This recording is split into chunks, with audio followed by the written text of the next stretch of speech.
Hey guys, this is Brad at Traeger Grills.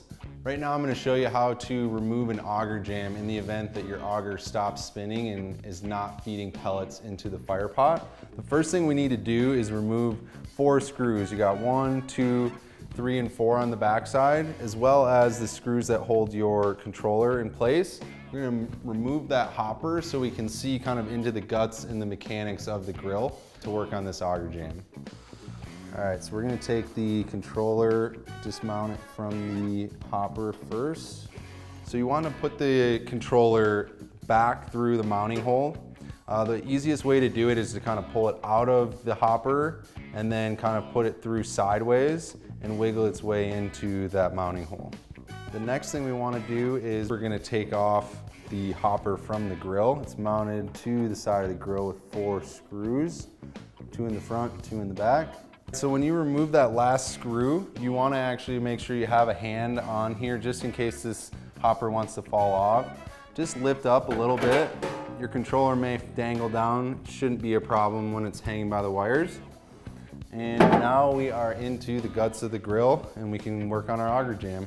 Right now, just so we can show you kind of a better, closer look at what's going on, we pulled the entire hopper burner assembly out of a junior grill that has an auger jam.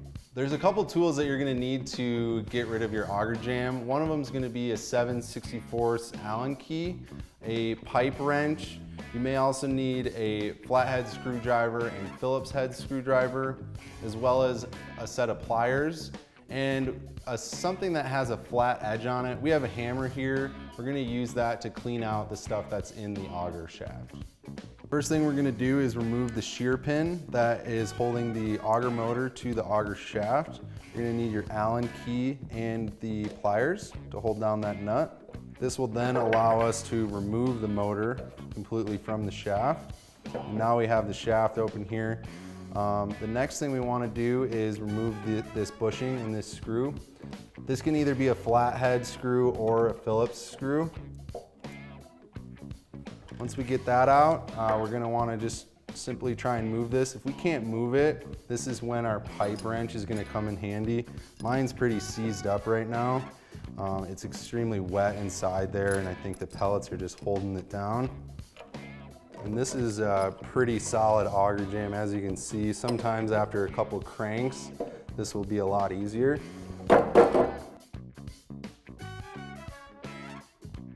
Once you get the auger removed from the auger shaft, you can either use a hammer or something with a flat edge. Sometimes the auger actually works really well also. You just spin it, push it in and out, and it should help clear the stuff that's seized up inside there.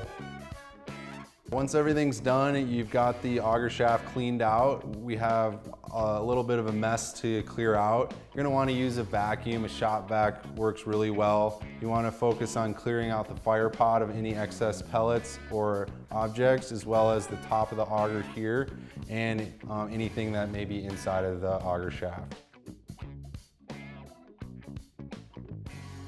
All right, now that you have the auger shaft cleaned out, we're just gonna put everything back together the same way that we did it. You'll first put the auger back into the auger shaft. You will set the bushing here with the set screw, and then you will attach the motor back to the auger and use that shear pin, and you should be back up and running. Whether you have wet pellets or random other objects that have gone into your hopper into the auger shaft, this is how you fix an auger jam. Make sure that you register your grill on TraegerGrills.com. If you have any further questions, give us a call at 1-800-TRAEGER.